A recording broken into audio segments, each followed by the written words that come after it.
देखो इस प्रॉब्लम को देखो, प्रॉब्लम नंबर 26 वाई के लिए बड़ी दमदार प्रॉब्लम है, वरना एमसीक्यू बड़ा दमदार यहाँ से बन जाएगा। एमसीक्यू सबके एमसीक्यू बन जाएंगे जी।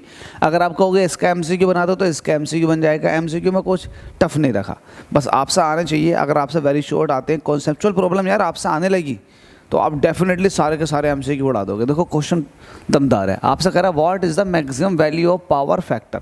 पहली बात तो पावर फैक्टर की मैक्सिमम वैल्यू क्या होती है, तो इसको बताने से पहले आपको ये जानना पड़ेगा कि पावर फैक्टर क्या होता है। एक्चुअल में पावर फैक्टर बोलते हैं कोस फाई को, और कोस फाई की जो मैक्सिमम वैल्यू होती है वो +1 होती है, और मिनिमम वैल्यू जो होती है वो -1 होती है।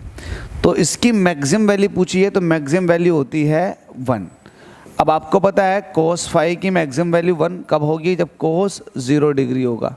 तो फाई = 0 डिग्री आना चाहिए। फाई क्या है, फेज डिफरेंस है। एसी के अंदर तो फाई फेज डिफरेंस को रिप्रेजेंट करता, फेज डिफरेंस 0 डिग्री आना चाहिए। अब हमसे कह रहा है कि ये फेज डिफरेंस 0 डिग्री कब आएगा, कब फेज डिफरेंस 0 डिग्री बनेगा। तो फेज डिफरेंस 0 डिग्री तब बनता है जब वोल्टेज और करंट के बीच में कोई एंगल ना हो, वोल्टेज और करंट दोनों सेम फेज में आए। तो ये सिर्फ एक केस में बनता है, वो है रेजिस्टर के केस में। करंट और वोल्टेज दोनों सेम फेज में होते हैं। अगर कैपेसिटर लगा रखा तो वोल्टेज अगर ये है तो करंट 90 डिग्री लीड करती है, तो ये करंट हो जाएगी।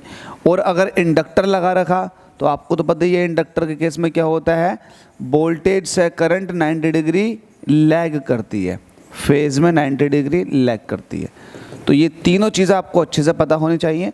आपसे कह रखा था कि what is the maximum value of power factor, आपने बता दिया 1 होती है। दूसरा व्हेन डज इट अगर, ये कब मिल सकती है आपको, तो ऐसा सर्किट जिसके अंदर करंट और वोल्टेज दोनों सेम फेज में हो, तब उस केस में एंगल तो नहीं बनेगा।